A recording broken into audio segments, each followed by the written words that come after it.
Welcome to Everything Casual, bringing you original football casual videos from the golden era of the 80s and 90s, right up to current day. Football away day stories and historic clashes between football firms. Subscribe so you don't miss out.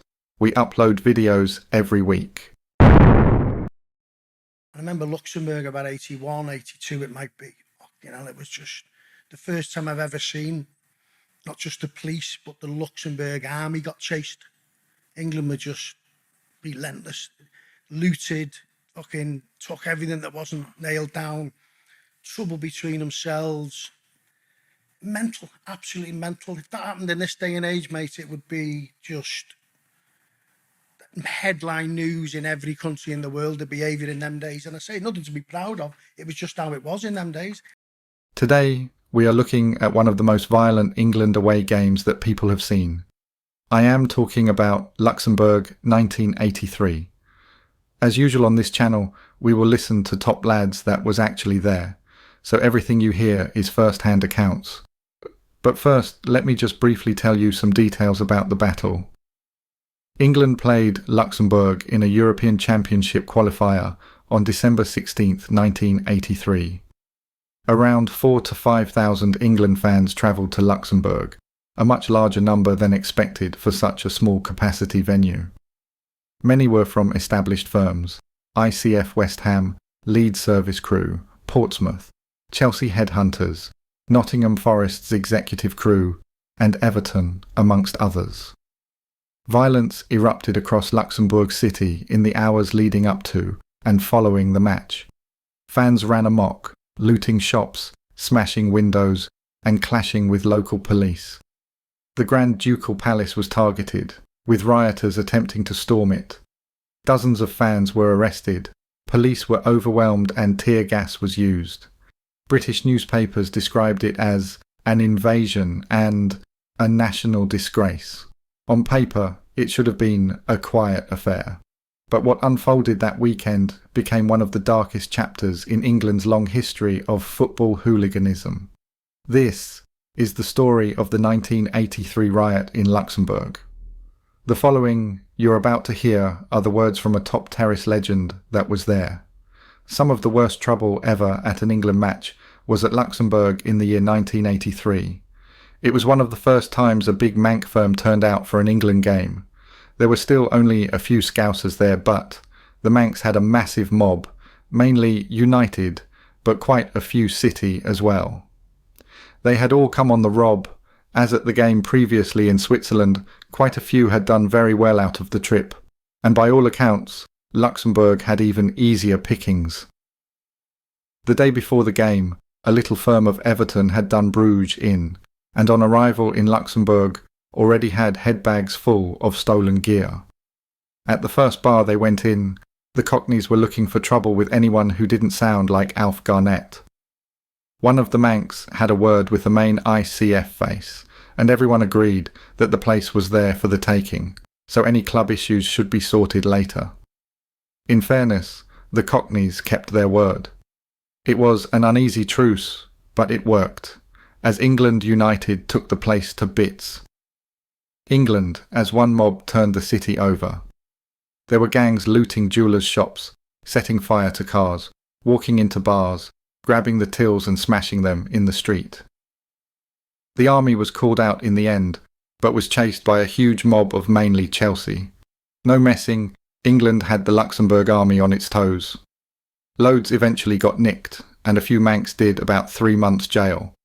Everyone who had a bag with new clobber in got nicked, and had all the gear taken off them. The lads with the gear from Belgium and Luxembourg lost it all. Hundreds of pounds worth of sports clothes, jewellery and leathers. A Manc escaped from the cells, and while a few plod were searching everyone, he opened some of the other cell doors and a load of lads broke out. Some of them took all the gear that was in the reception area of the jail and just walked out. It was that mental in and around the station, and they were not seen again. They were lucky, as loads had the hump with them, that they had nicked the nicked gear. Later that night, when the army had stopped running and got the city under control, they herded everyone back to the train station. Normal service was resumed as the truce ended, and West Ham and Chelsea teamed up and tried to do the Manx. It was a nasty brawl, and City and United stuck together, not because they wanted to, but because they had to. It was a pain for the Northerners, as they put all the Cockneys on the first train, and the rest had to wait all night for the next one. Loads of the lads were fuming that they ended up going home skint, and even lost some gear that had been paid for. That was a rarity at the time, Scousers buying something. That was from Andy Nichols, and we will listen to another Terrace legend's recollection of events in a minute. But first, let's get into more media reports. England were expected to win easily, but few could have predicted the size or the intent of the travelling support. Estimates suggest over 4,000 to 5,000 England fans made the journey to Luxembourg, a city with a population smaller than Coventry. Many were ordinary fans, but among them were hundreds of known hooligans, the ICF from West Ham, the Chelsea Headhunters, Leeds Service Crew, Nottingham Forest's Executive Crew, Millwall Bushwackers, the Portsmouth 657. They didn't travel for football, they travelled for chaos. And Luxembourg wasn't ready. From the moment they arrived, trouble started. Fans were drunk by midday, singing in the squares, intimidating locals. Shops were looted, cars were smashed, fountains were dyed with beer and blood.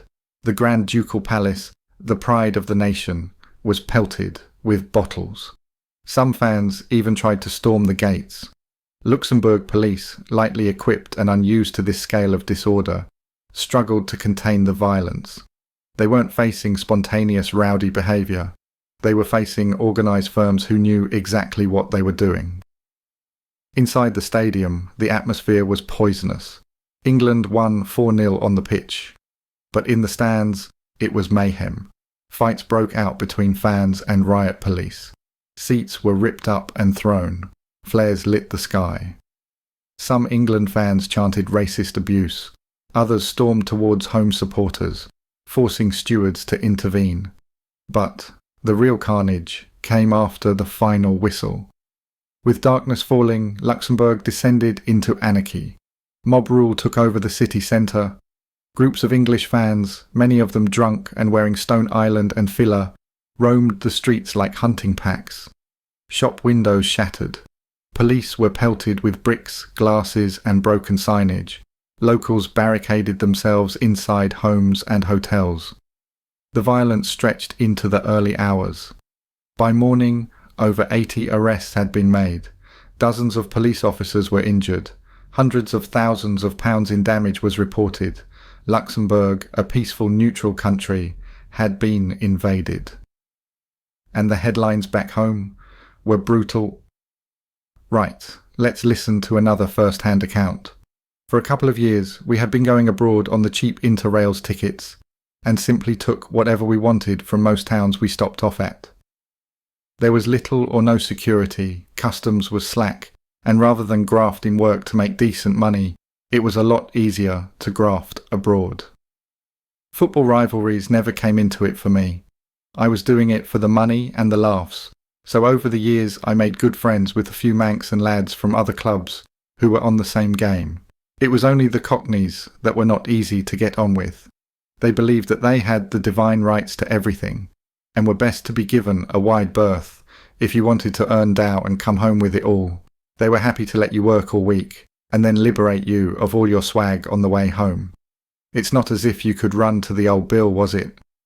As a rule, we never used the football as an excuse, as we always did okay, without the hundreds who could F it all up with their pissed-up antics. But on this occasion thought that as it was a place we had never ventured to, we would go along for the ride. I went on most of the graphs with Alex, a Manchester United lad, and we got a train down to London after effing off Saturday's games. As Everton were at home to Forest, and United were away to Leicester, they were nothing games. So, as usual, we met on the way to London, leaving our domestic troubles for when we played each other at Goodison or Old Trafford. The rail ticket for a week, so you get change out of 50 quid, and we got into London and caught the train from Liverpool Street to the ferry. It was on top from that first minute. and every carriage was full of lads, all with the same idea, to get over there on the piss, or in our case, on the rob. It was a case of scarf up, head down, and try and get a seat out of the way.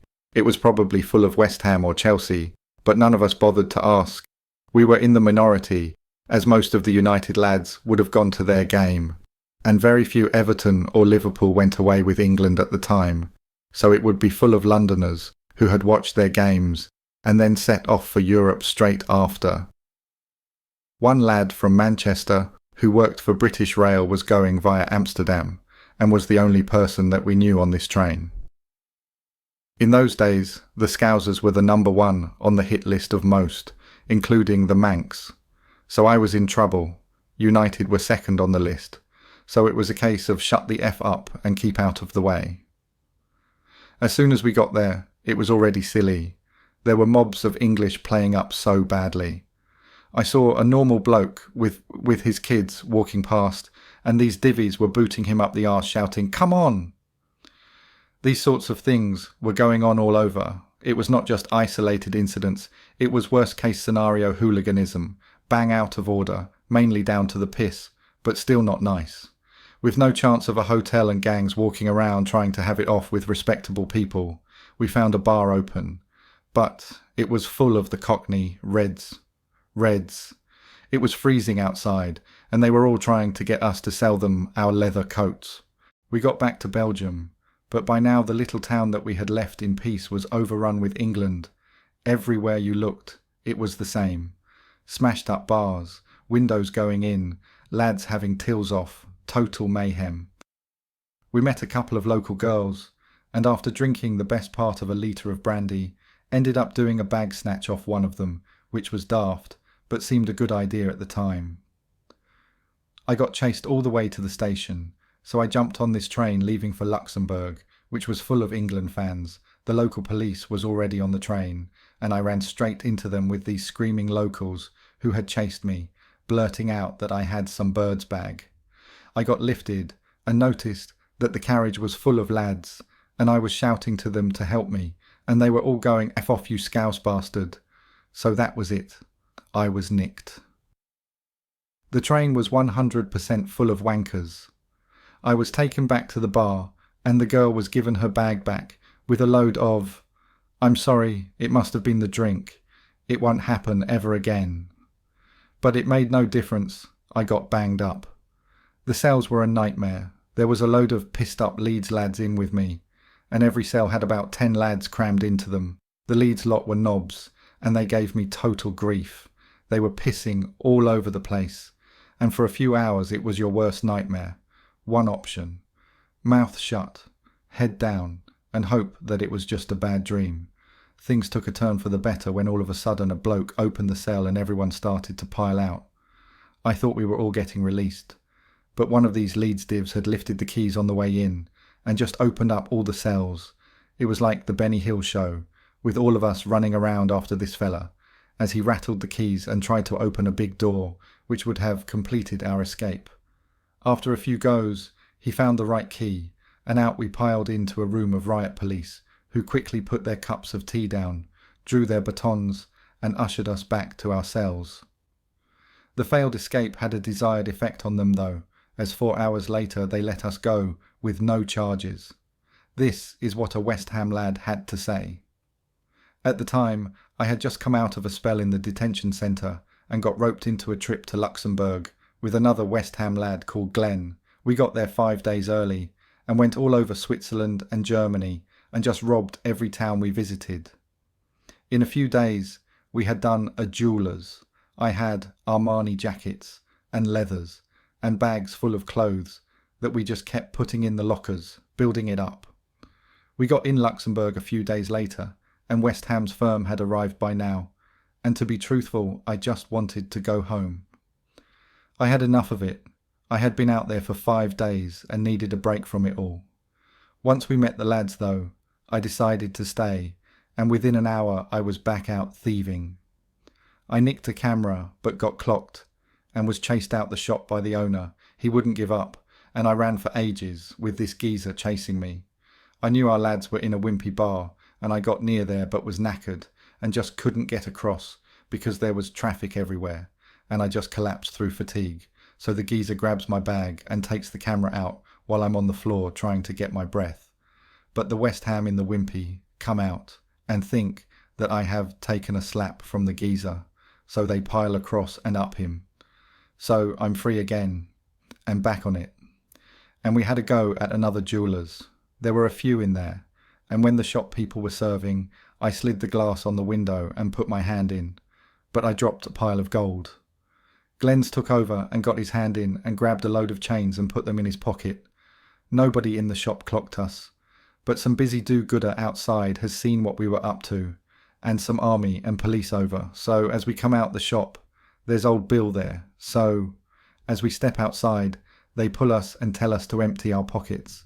So Glenn has tried hard to peel his pockets out, without this big bundle of gold appearing, as if he was Paul effin Daniels. Everything drops out, and me and him tried to run and do one, but the old Bill pulled out guns and shout, "Halt! Halt!" We took our chances and ran. I was expecting to hear gunshots, but nothing. They didn't even chase us. I couldn't believe it. They were that busy dealing with other lads smashing the city up. That was an account from a West Ham lad. And West Ham's ICF had arranged to meet with other firms in advance. So had Leeds. So had Millwall. So had Portsmouth. Firms that usually fought each other were now united under the St. George's flag, causing carnage abroad. Former hooligans would later admit in books and interviews that Luxembourg was targeted on purpose. It was a chance to take liberties in a soft country. And many did, with pride. Some even called it a proper away day. Luxembourg's police force wasn't prepared. There were too few officers, with limited riot training and no knowledge of English firm culture. They underestimated the threat. When trouble erupted, they were overwhelmed. Tear gas was deployed, but too late. Many officers were injured trying to shield businesses and protect civilians. The British police, meanwhile, watched from afar. There were no UK spotters, no intelligence sharing. In 1983, tracking known hooligans abroad just didn't happen, and the consequences were severe. Luxembourg demanded compensation. European nations began questioning whether England should even be allowed to play away matches. FIFA and UEFA discussed possible bans. A shadow now hung over future tournaments. When England fans rioted again in Germany during Euro 88, and then in Italy during World Cup 90, it wasn't new. Luxembourg, in many ways, was the first warning shot. Thank you for taking the time to watch this video. If you subscribe, you will be notified when we release a new video. It could be your firm we make a video about next, so don't miss out and hit the subscribe button. You can find me on Facebook or email me if you have a good story to tell. See you next time.